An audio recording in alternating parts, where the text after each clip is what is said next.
Have you ever stood up from your chair and felt the floor tilt just a little beneath you? Not exactly dizzy, but not quite steady either. As if your legs had somehow forgotten how to stand tall. At our age, we often brush it off, thinking, maybe it's just part of getting older. But what if something as simple as a slice of banana each morning could help your legs feel strong again? In this video, I'd love to invite you on a small journey, one that might just change the way you rise to your feet each day. If this sounds familiar to you or someone you care for, leave a comment below with "I've felt that too." And don't forget to hit the subscribe button so you won't miss the gentle stories and healing tips coming next. Have you ever sat quietly on the porch, then slowly stood up to fetch a cup of tea, only to feel the world tilt slightly for a split second? Not quite dizzy, but not steady either. As if your body forgot, just for a moment, how it once held you firm. One afternoon, Elise, 76 years old, was reaching for a towel that had fallen behind the sofa. Nothing dramatic, no fall, no injury, but something changed in her eyes afterward. A quiet message from her own body, whispering, "Please, pay a little more attention to me." For many older friends, this feeling of unsteadiness gets labeled with two familiar words: old age. We nod gently to ourselves and say, "It's probably just because I'm getting older." And life goes on, as if this is something we must simply accept. But the body never speaks just to complain. It whispers for a reason, something it's missing, something it needs. And if we're willing to listen, we may find that even the smallest change at breakfast can shift how we feel for the rest of the day. More steady, more alert, more alive. In this video, I'd love to invite you into a story not just about dizziness or balance, but about reclaiming the quiet power of feeling in control of your own body again. We'll explore 5 simple habits, gentle, low effort, and easy to weave into your day, that have helped many older adults slowly regain their balance, their clarity, and, most of all, their confidence. And I won't just tell you these habits through facts. I'll share them through real people. Small, everyday stories from Elise, from Harold, from Margaret. They're not doctors, not athletes, just people like you, who once felt a little off balance bending down to tie a shoe. But eventually, each of them found their way back to the steadiness they thought time had taken away. And I hope you won't see this video as just advice, but as a gentle conversation between me and you, a quiet invitation to listen to what your body is softly saying, and maybe to offer yourself a small gift of change, like a glass of coconut water at noon, or a few walnuts with your afternoon tea. I know that many of us have grown used to slowing down. Slower steps, slower thoughts, and sometimes slower moments of self-care. But slowing down doesn't mean giving up. And the most beautiful truth is this: no matter our age, the body still remembers how to heal. All it takes is the kindness of a small beginning. If you've ever felt off balance or are caring for someone who has, please feel free to leave a comment below. Even just a simple "I understand" is enough, because your words might be the quiet light someone else needs. Someone who's still trying to find their own steady footing. And if you think this message might help someone, please consider subscribing to the channel or sharing this video with a spouse, a child, or even an elderly neighbor.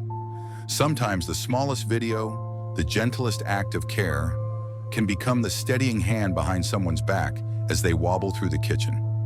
And near the end of this video, I'll share one last habit, a small, often overlooked piece of the puzzle that may help prevent that dizzy spell before it even begins. So now let's begin with George's story and how he learned to stand up again without fearing the floor might tilt beneath him. Healing story number 1, George and the moment he stood without wobbling. George is 74. He lives alone in a small wooden cottage on the outskirts of Portland, a place with a lavender garden blooming quietly behind the porch, and an old wooden chair sitting by the window facing the setting sun. Every morning he wakes up early, boils water for tea, puts on an old jazz record, and settles into that familiar chair, watching the sunlight crawl slowly across the walls. It's his favorite time of day, still gentle, just like him. But lately, George had begun to notice something. Each time he stood up from that chair, his head would feel a bit off, like the world swayed for a moment. Not enough to make him fall, but no longer as steady as before. "Feels like my legs and my head aren't on speaking terms anymore," he once chuckled to himself. At first, he blamed it on blood pressure, or simply on age. But then one morning, as he reached up for his teacup on the top shelf, he lost his balance, nearly knocking over a kettle of boiling water. Nothing serious happened, but the look in his eyes changed. Something inside him shifted. George decided to visit his doctor, not out of fear, but because he wanted to understand what his body was trying to say. And what he heard surprised him. "George, your body is low on magnesium, a tiny mineral, but one that plays a big role in blood pressure, nerve signals, and circulation." Magnesium, something he only vaguely remembered from a high school textbook, now held the power to steady or shake his footing. From that day forward, George began to make changes. Not drastic, not loud, just quiet little choices in his daily routine. At breakfast, instead of pastries, he added a few slices of avocado and a handful of almonds. At lunch, he steamed a bit of spinach, picked fresh from his garden. And before bed, he'd eat a banana. A small way to say thank you to his body. 1 week passed, then 2. Nothing magical, no instant cure. But by the 3rd week, George noticed something beautifully simple. That morning, he stood up from his old wooden chair, and the world did not tilt. It was just a few steps toward the teacup shelf, but they were the first steps that felt steady again, as if his body had nodded gently and whispered, "Thank you for finally listening." If you've ever had moments like George, a stumble, a skipped heartbeat, a quiet sign from your body asking for attention, maybe it's time to look at the little things. Because sometimes all it takes is a handful of greens or a few almonds with your morning tea for your body to soften and your rhythm to return, one gentle beat at a time. If George's story reminds you of yourself or someone you care about, leave a comment below that says, "I'm listening to my body." Because perhaps through your simple words, someone out there, feeling lost or unsteady, will begin to find their footing again. Healing, story number 2. Evelyn and the breakfast that brought her balance back. After George's story, you might begin to realize sometimes all it takes is listening to a small signal from the body to prevent something bigger that may be waiting just ahead.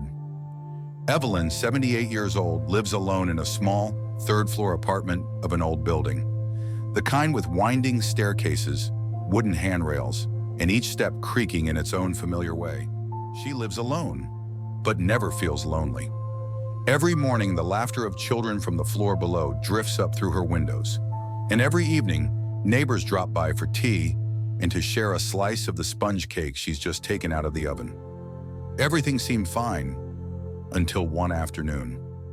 Evelyn climbed up on a chair to reach the sugar jar from the top shelf in her kitchen. It was something she'd done countless times. But that day, just as her fingers touched the jar, her head suddenly felt like it was being pulled backward. Her legs softened beneath her, and she barely managed to grab onto the counter's edge. No one saw it happen. She didn't tell anyone. But that night, she couldn't sleep. Not because of the fear of falling, but because of something deeper. The unsettling feeling of no longer being in control of her own body. The next morning, Evelyn went to see her doctor. She calmly described what had happened. After listening closely, the doctor nodded and gently said, "It sounds like your blood pressure may be dipping slightly when you change positions, and part of that might be due to low potassium." Potassium, a simple word, but one that plays a vital role in helping the body maintain balance whenever we stand, bend, or turn. From that day on, Evelyn didn't overhaul her life. She simply began to care for her breakfast a little more. Instead of rushing through a few slices of white bread, she added a soft, ripe banana, some gently steamed spinach, paired with a bit of white bean stew, all placed on her favorite little plate, the one with the classic green rim she's always loved. Nothing fancy, just humble food. But for the first time in years, she felt like she wasn't just eating to be full. She was eating to take care of herself. 2 weeks later, Evelyn climbed back up onto that same old chair to reach the sugar jar. Same top shelf, same cold handrail. But this time, her legs felt steady. No more wobbling, no racing heartbeat, no fear of falling. She shared the story one afternoon over tea with a close friend. "I didn't think a single banana each morning could make such a difference," she smiled. "But somehow that tiny change brought me back to my feet." You might be listening to this story and smiling to yourself, "Really, just a banana?" But sometimes the smallest things, done again and again with care, are what make the biggest difference. If you've ever felt a little off balance standing up, try starting tomorrow with a bit of potassium. Maybe a banana, some potatoes, or leafy greens, and see how your body responds. And if Evelyn's story touched something in you, leave a comment that says, "I've started." Because maybe those two simple words could be the spark someone else needs to find their own steady footing. Right there, in the middle of their own kitchen. Healing. Story number 3, Harold, the candlelit dinner, and a spoonful of flaxseed. After Evelyn discovered that a simple banana could help her feel steadier each morning, somewhere else in the city, Harold, 76 years old, was facing a problem he couldn't quite name. No obvious dizziness, no falls, just whenever he turned his head to look out the window or bent over to pick up a newspaper from the floor, the world around him seemed to slow down. It wasn't his vision, it was something in his mind, like a thin veil of smoke, light, hazy, and hard to hold. Harold used to teach literature. Now retired, he lives with his wife Claire in a small house by the lake. Every evening, they keep an old tradition, lighting candles, sharing dinner, and talking about their favorite poems. But lately, Claire had been pausing mid-conversation to ask, "Are you still listening, love?" Because sometimes Harold felt like he was drifting, not quite forgetful, but no longer fully present. One evening, as he sat waiting for Claire to call him to dinner, he felt like a stranger inside his own familiar home. That feeling didn't terrify him, but it unsettled him deeply. "Is my mind really slipping away?" he wondered quietly. For the first time in years, Harold made his way to the clinic.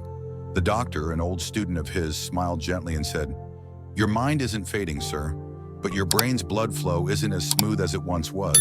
Circulation's slowing down, possibly due to a lack of omega-3. Omega-3, a simple term, but a silent bridge that helps blood flow gently into every little corner of the brain." From that day on, Harold didn't reach for pills or count calories. He just made one small, quiet change. 2 servings of salmon each week, cooked by Claire, using his mother's old recipe.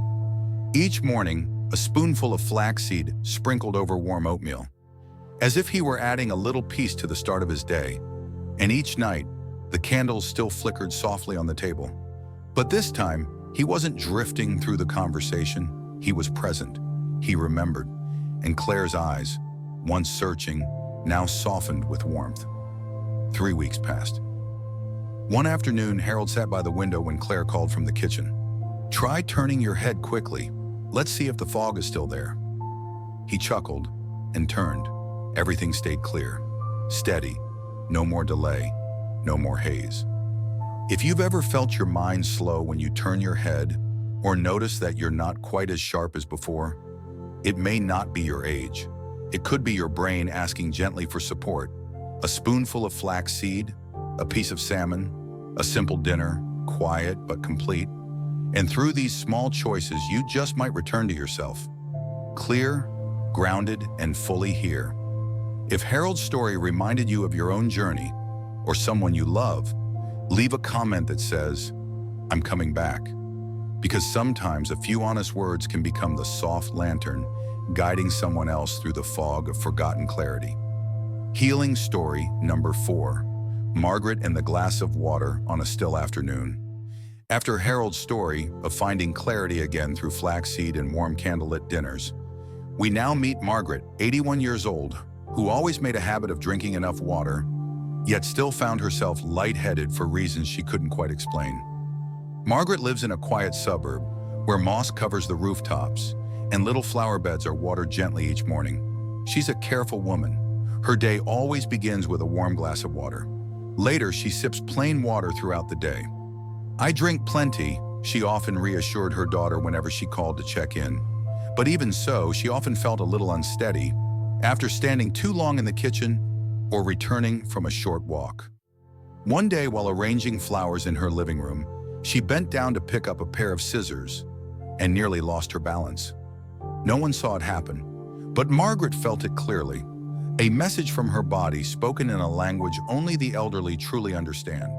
Her daughter Julia took her to the doctor just to be sure. The young physician listened carefully, then explained gently, "Your body's getting enough water, but it's missing something else: electrolytes." It sounded technical, but what it meant was simple. Margaret's body was no longer balancing salt, minerals, and fluids the way it once did. Why? Because with age, the body holds on to water less effectively. And when we drink only plain water, without replacing essential electrolytes, blood pressure can drop, leading to dizziness, especially during changes in posture. From that day on, Margaret made a quiet shift. Nothing complicated, nothing overwhelming. Each afternoon, instead of just plain water, she poured cool coconut water into her old floral glass, the one she's always loved. In the mornings, while boiling water for tea, she added a tiny pinch of pink sea salt, the one Julia had brought home from a trip the year before. And in her fruit basket, she now kept slices of watermelon and fresh oranges, once forgotten, now gentle friends to her body. A week later, Margaret noticed something. Her hands no longer trembled while standing at the stove making soup for her grandchildren. And that afternoon, she watered her garden, without needing a chair beside her for support. Something she hadn't done in so long, she'd nearly forgotten what it felt like to move so freely. Sometimes, the difference between a wobbly day and a steady one lies in something as simple as a glass of water with just a little more care. If you've been drinking water every day, but still feel a bit dizzy or unsteady, try listening more closely to what your body is gently asking for. A splash of coconut water, a slice of orange, or a pinch of sea salt might be the quiet whisper your body's been waiting for all along. And if Margaret's story made you smile or brought someone dear to mind, leave a comment that says, "I understand." Because sometimes a small act of listening is the greatest gift we can offer to ourselves and to those we love. Healing story number 5, Robert in the first clear morning, after many weeks after Margaret regained her balance with coconut water and a slice of fresh orange. Our story now brings us to Robert, a 79-year-old man living quietly with memories, reflections, and nameless, foggy mornings. Robert was once a watchmaker, a craft that demanded precision and patience in every breath. His workbench still sits by the window, where morning sunlight slips through the blinds, gently landing on an old wooden toolbox darkened by time. But lately, Robert had been waking up without feeling awake. Not tired exactly, but as if a thin fog hovered between his thoughts. He often forgot what he'd just been thinking, and sometimes when rising from bed, his mind drifted somewhere far off, while his steps moved slower than usual. His son Daniel came by and noticed the shift. He didn't say much, just asked softly, "Dad, how about a checkup?" "Just to be sure?" Robert nodded. Not out of fear, but because he knew it was time to listen. The doctor ran some simple tests, including a blood panel. A few days later, the results revealed something small, yet quietly powerful: a vitamin B12 deficiency. The doctor explained, B12 helps create red blood cells, supports the nervous system, and carries oxygen to the brain. When it's low, the body feels tired, foggy, sometimes even off balance. At Robert's age, the body naturally absorbs less B12, especially when managing digestive or diabetic medications. So Robert began making changes. Not drastic, not rushed, just gentle appointments with himself each day. At breakfast, he added 2 boiled eggs beside his toast. At lunch, grilled mackerel, a dish his wife once made every weekend. And as the doctor suggested, he took a small B12 lozenge, tiny as a grain of rice, but quietly powerful. 3 weeks later, Robert woke up, stepped out of bed, and stood by the window. The sun was soft, the breeze was calm, but this time he didn't feel half awake.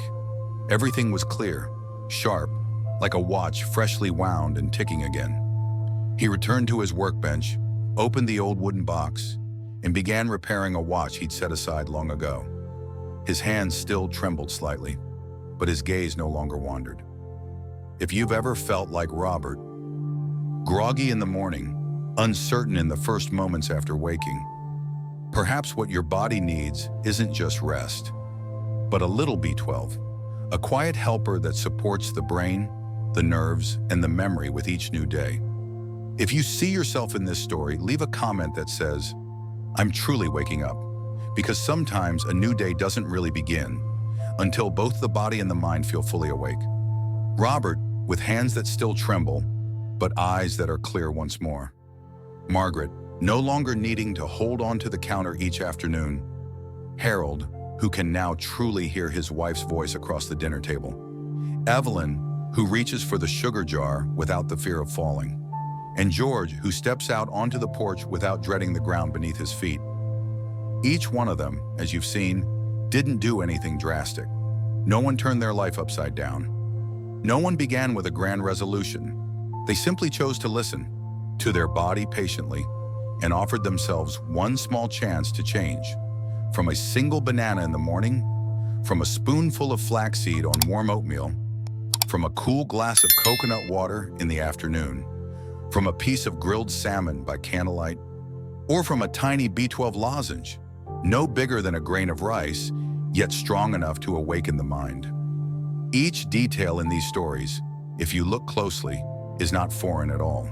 They are as familiar as breath, as sunlight slipping through morning curtains, as the garbage truck rumbling past your street, or the gentle nod from a loved one when you've forgotten mid-sentence what you were saying. And maybe as you're listening now, a quiet thought is rising in you. I've felt that too. Then let yourself begin, even if it's with just one small step. Maybe it's check replacing your usual breakfast with a simple boiled egg, tossing a few sweet potato slices into your evening soup, or simply adding a pinch of sea salt to the glass of water you're sipping right now. There's no need to rush. No one is ahead of you. There's only you, and the small things you choose to walk beside for the rest of this journey. And if you're living with aging parents or caring for an elderly loved one, please consider sharing this story with them. Not to make them change, but to listen together. Because perhaps what our parents need most isn't just medicine, but patience, compassion, and someone willing to sit beside them and honor the small changes they're ready to make. A dear 83-year-old friend once told me, "Growing old isn't scary. What scares me is having no one patient enough to hear me talk about a single dizzy spell." So if this video can be a message, let it speak for the words we sometimes forget to say in time. And if you've ever felt what they felt or helped someone through it, please leave a comment below that says, "I've started." That one small line might be the hope another older friend needs as they read, word by word, with their heart quietly open. If this video feels meaningful to you, please like, subscribe, and share it with someone you care about. A parent, a neighbor, or maybe the quiet person you sometimes see at the window next door each morning. Because sometimes a healing story isn't just something to hear, it's something that reminds us. This body still knows how to recover, and we are still gentle enough to begin again. A life message: life doesn't always need big revolutions. Sometimes all it takes is a small change. A glass of water with a pinch of salt, a handful of almonds with breakfast, or a slice of orange placed lovingly on your favorite old plate. The body will understand, and it will answer with steadier steps, a clearer morning, or one precious moment where you no longer need to reach for the armrest. Growing older doesn't take away our ability to heal. It only asks that we listen more closely and be a little gentler with ourselves. We are not becoming weaker. We are simply learning how to slow down and to cherish every quiet thing that has been carrying us silently all along.